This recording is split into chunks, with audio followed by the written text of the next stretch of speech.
हे जी सुंदर रूप रानी गोण ज्ञानी हो पीती के दिखे कलेजे में पानी या ओ बापे बेटे भूपे को मोहेते हो और नीचे कर्म करने की है ठाणे।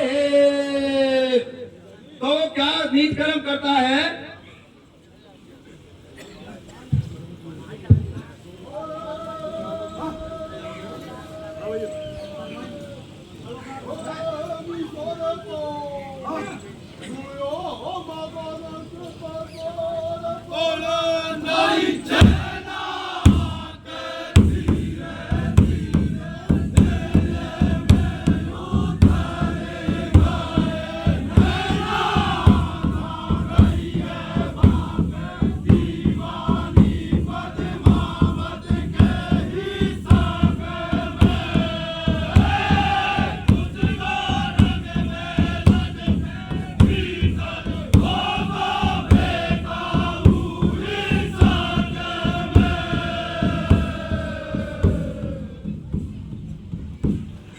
टेढ़ी नहीं मावे रे कोई आयो मेलन में राजा पतो लगावे रे। आड़ी टेढ़ी नहीं मावे रे कोई आयो मेलन में राजा पतो लगावे रे। आड़ी टेढ़ी नहीं मावे रे कोई आयो मेलन में राजा पतो लगावे रे। हर बदनामी को काम नगर में हो जावेगे हाथे। बदनामी को काम नगर में हो जावेगे हाथे। हर बदनामी को काम नगर में हो जावेगे हाथे। बदनामी को काम नगर में हो जावेगे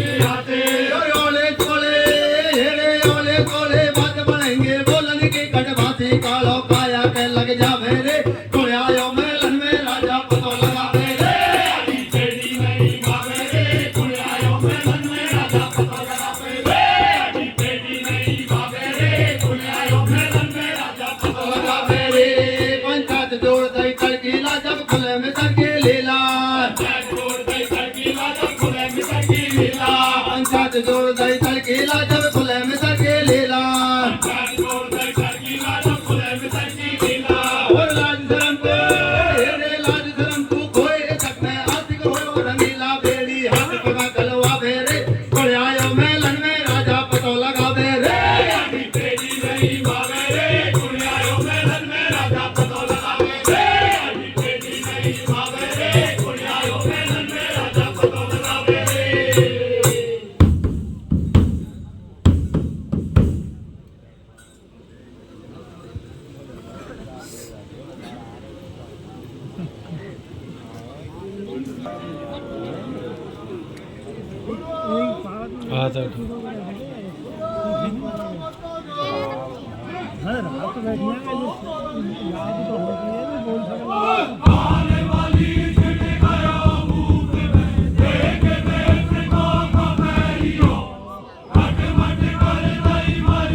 फूट पड़े परिवार में कन्हैया। यदि फूट पड़े परिवार में दुश्मन गिर हो जाए पे और काढ़ब से पाटे पड़े। आगे कथा सुना दो।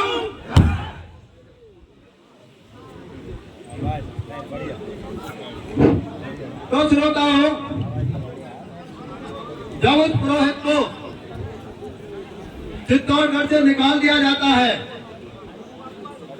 तो वो इतना बलशाली नहीं था कि राजा रतन सिंह से बदला ले सके।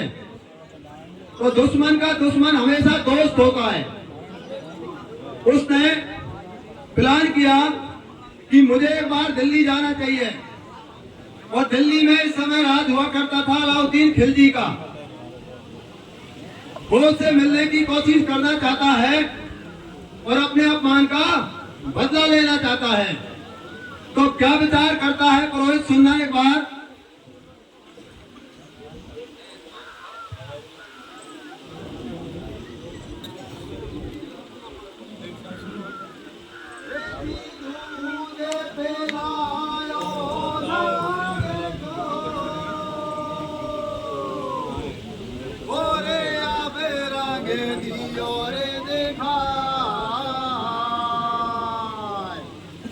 जीत मेरे दो नो बोरे जावे गाती सांगे हो गाए दी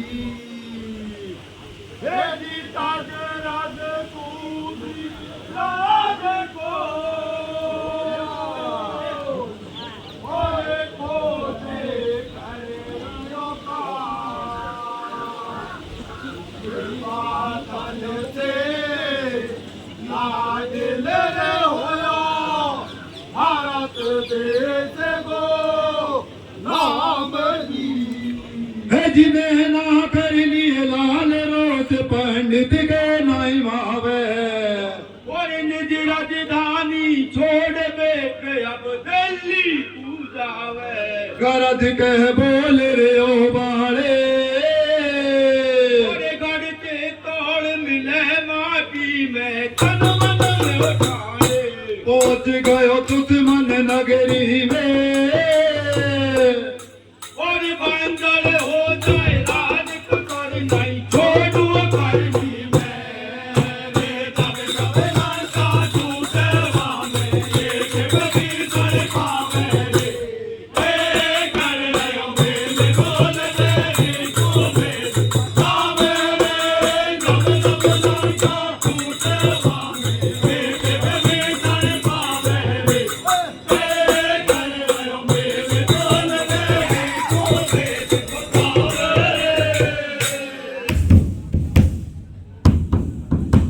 तो जो बैरी होता है वो हमेशा ज्यादातर घर का ही होता है और लंका टूटने में एक विभीषण जरूर होता है।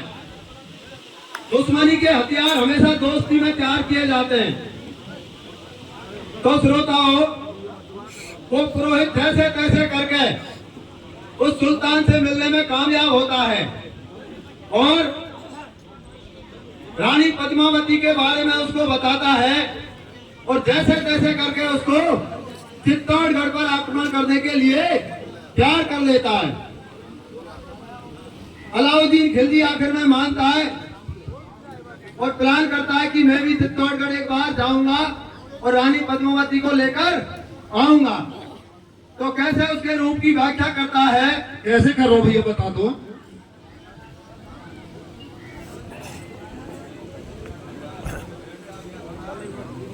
हरे पद्मावत सुंदर वारियो मेरी नई बातन में फेर देख मेरे नई बातन में फेर हर मुखड़ा दे शैतान को टुकड़ा करे तनक मत दे लाडला करे तनक मत दे।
नाटे बोरे और सो बेकाम में नाटे बोरे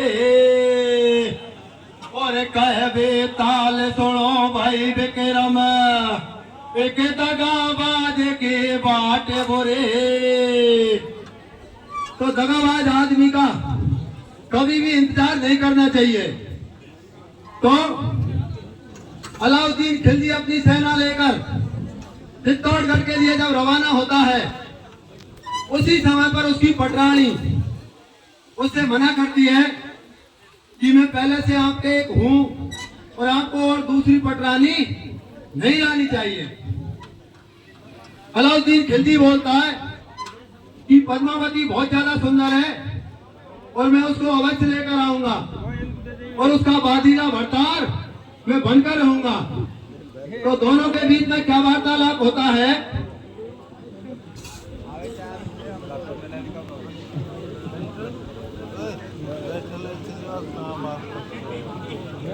रण को सद सद के लो कर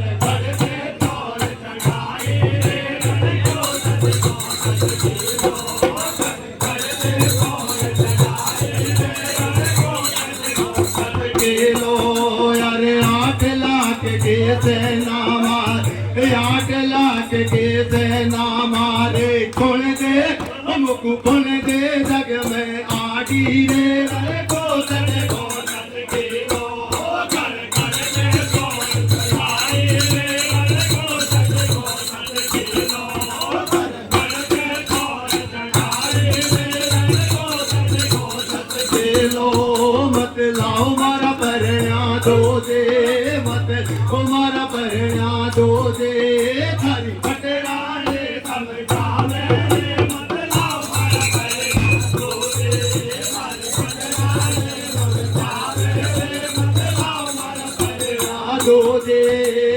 हाथ जोड़ मेलन में काटे हाथ जोड़ मेलन में काटे खाड़े अरे खाड़े अरज लगा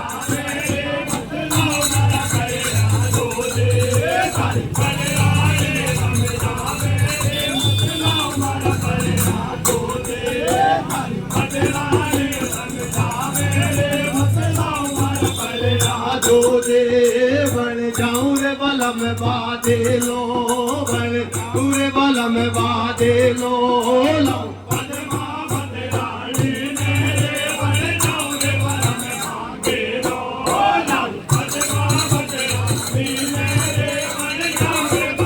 बादे लो अर झालर तंग नगाला बाज झालर तंग नगाला बाज बादे अरे बादे नोबत बोले के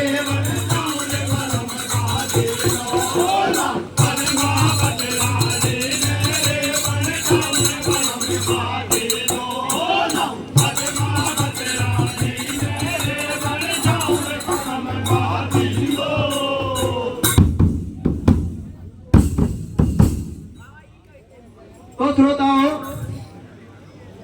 वो सुल्तान और पुरोहित दोनों चित्तौड़गढ़ आ जाते हैं। अब पुरोहित मन में विचार कर रहा है कि मेरा जो अपमान हुआ है अब उसका बदला अवश्य आएगा और राजा रतन सिंह चकनाचूर हो जाएगा। तो क्या विचार करता है मन में पुरोहित, बताना भैया सुट्टा के माध्यम से।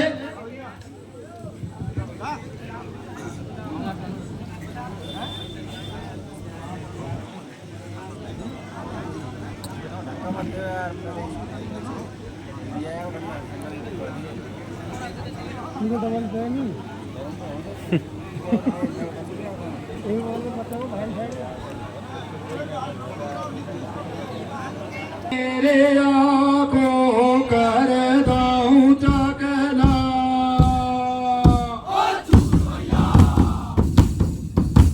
हारे रे आँखों कर दाऊं चकना तूरे का सरना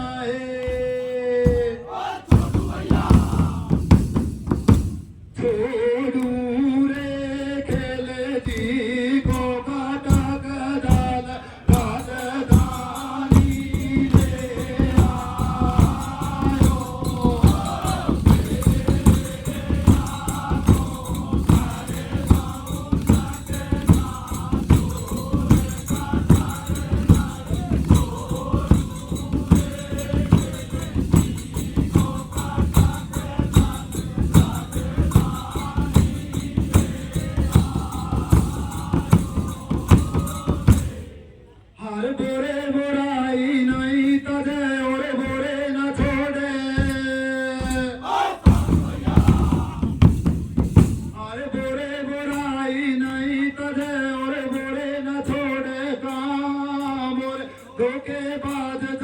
में होवे या ढंग से बदे अरे बिजली करके अमर में था रही है रात अंधेरी और धन सन के टंकार धुंध भी बज रही है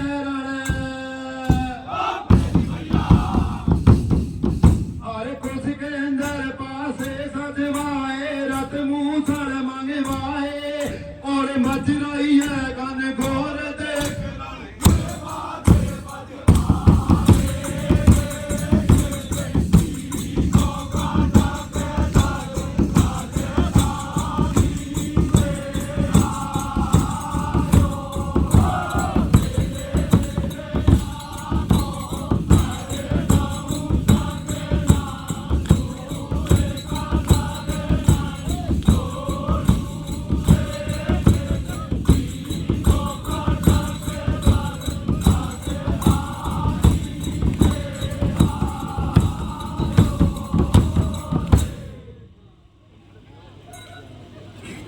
चलो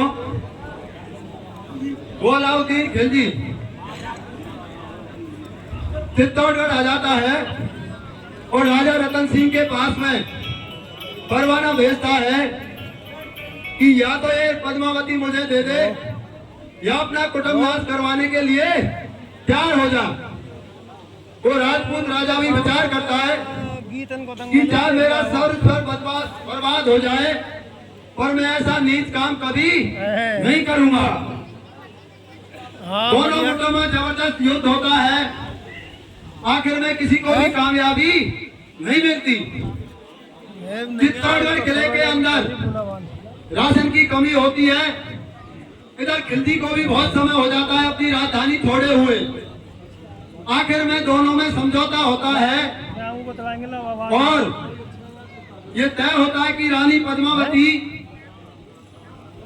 एक बार शीशे में दिखाई जाएगी अलाउद्दीन खिलजी को। किले के अंदर ले जाया जाता है अलाउद्दीन खिलजी को और उसको शीशे में दिखाने के बाद वो सुल्तान उस पर मोहित हो जाता है। और जैसे कि अपनी राजस्थानी परंपरा है, जो कोई रिश्तेदार या अपना दोस्त होता है उसको घर के दरवाजे तक एक बार छोड़ने के लिए जरूर जाते हैं।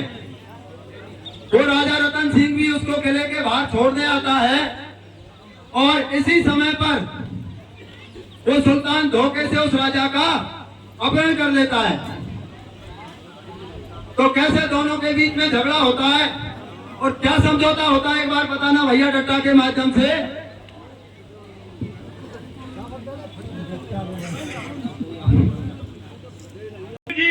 वो पुरानी जय तेरी नहीं फूक उड़ा दो किले के मत कर हेरा फेरे को से कर दंगो भारे वो तेरा कुटुंब में नाथ हो जाए वतन की मुख देवे तो आड़े।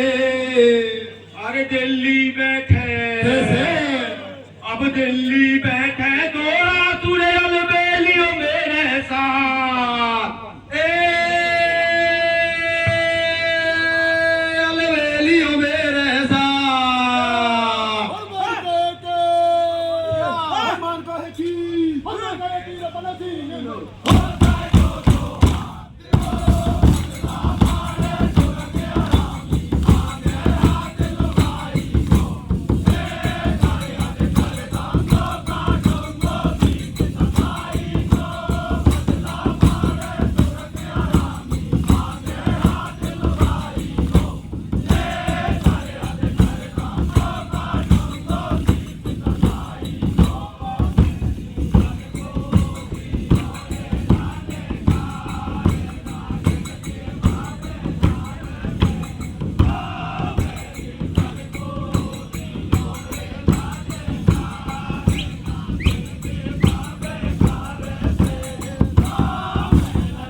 बात देना चाहते हैं और एक बार गुरुजी हमारे बीच में आए।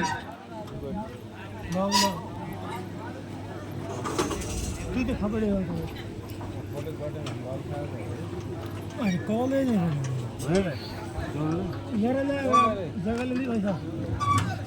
गुरु जी का हार्दिक स्वागत करते हैं और मैं बताना चाहूंगा मैं कॉमर्स स्टूडेंट रहा हूँ। जबरदस्ती एमए पॉलिटिकल साइंस से करा दिया उन्होंने मेरे को। हमेशा ही आशीर्वाद रहा है। बहुत बहुत धन्यवाद। तो श्रोताओ, जब राजा को खिलजी दिल्ली ले आता है तो रानी हिम्मत बांधकर पहले तो दुश्मन आती है, पर वे हिम्मत करती है कि मैं अपने पति को दिल्ली से छुड़ाकर जरूर लाऊंगी और 1600 पाल की तैयार करके दिल्ली के लिए रवाना होती है। और जो अपने सेनापति थे घोड़ा और बादल, उनको लेकर युद्ध की तैयारी करती है। तो रानी को क्या दुख होता है और कैसे दिल्ली जा रही है, एक बार सुनना कहानी के माध्यम से।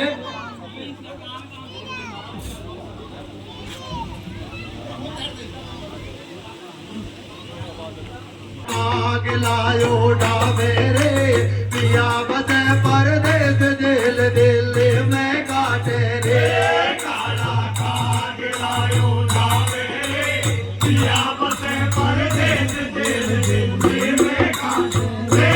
काला काग लायो डावेरे पिया बसे परदेस जेल दिल्ली में काटे रे। अरे रे में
भरते पाल के अब से ना गई सजायर।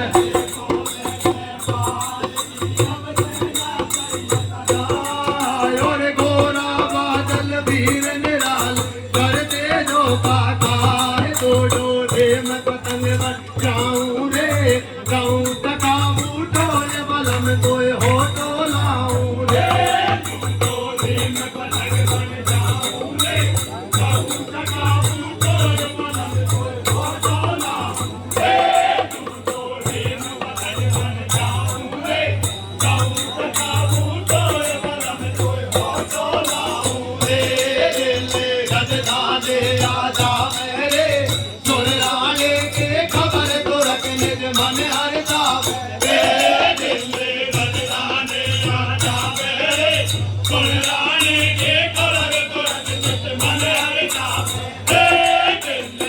डाला थोड़ा सा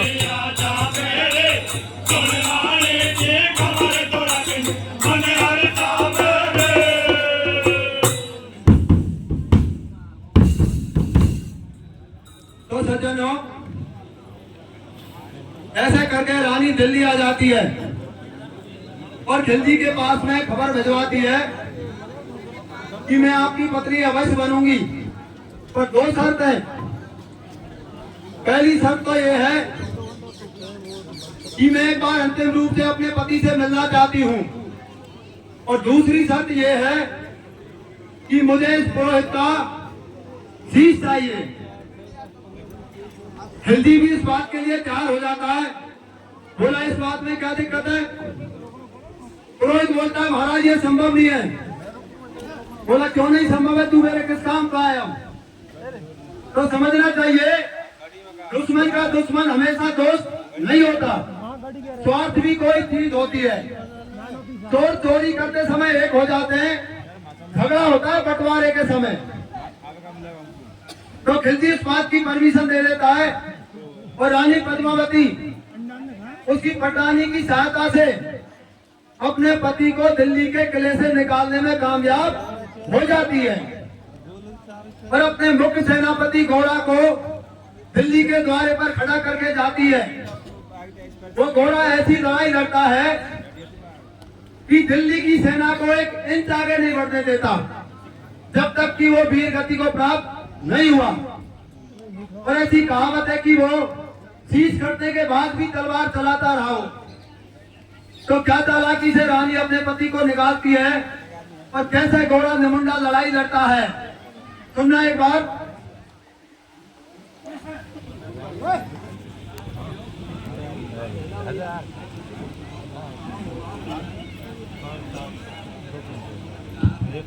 अरे टीकी न लगा रे बाते काजल गालोगे, मेरे काजल गालोगे रे मारा।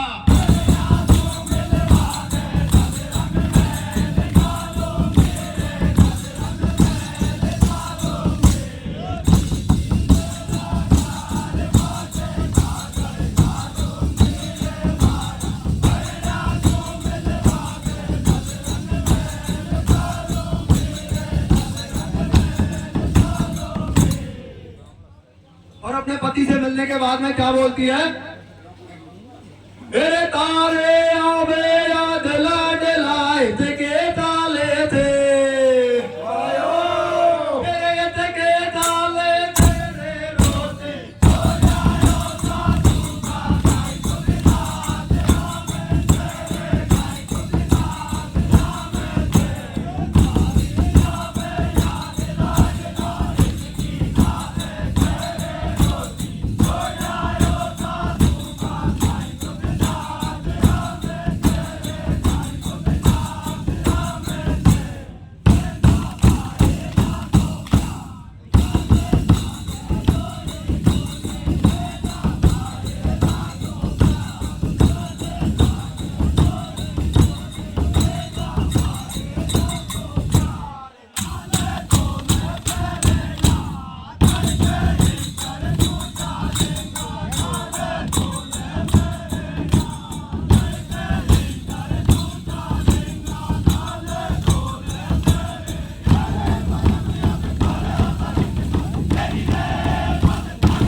सिंह और खिलजी की एक बार फिर से लड़ाई होती है और राजा रतन सिंह अब की बार मारा जाता है।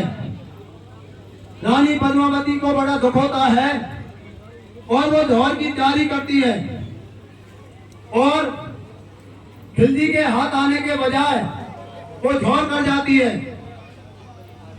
तो कैसे बात बनती है ये लाइव चट्टा एक बात सुनना थोड़ा सा।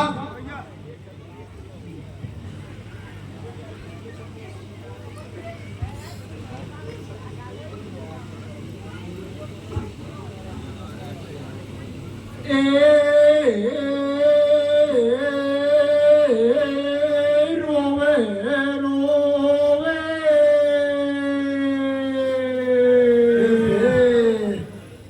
पहले पदे मावते रोवे रोधा नहीं करे बाटे तो यो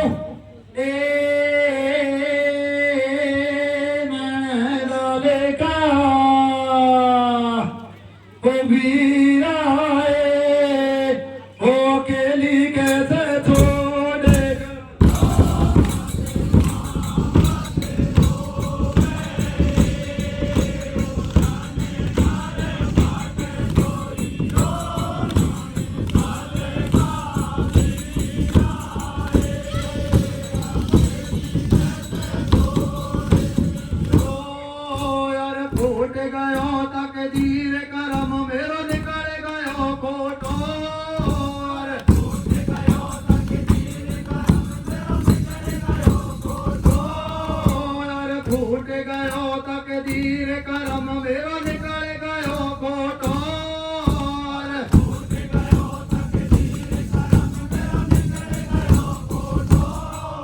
और गैया दे डकराय बलम दिन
बहुत बढ़िया।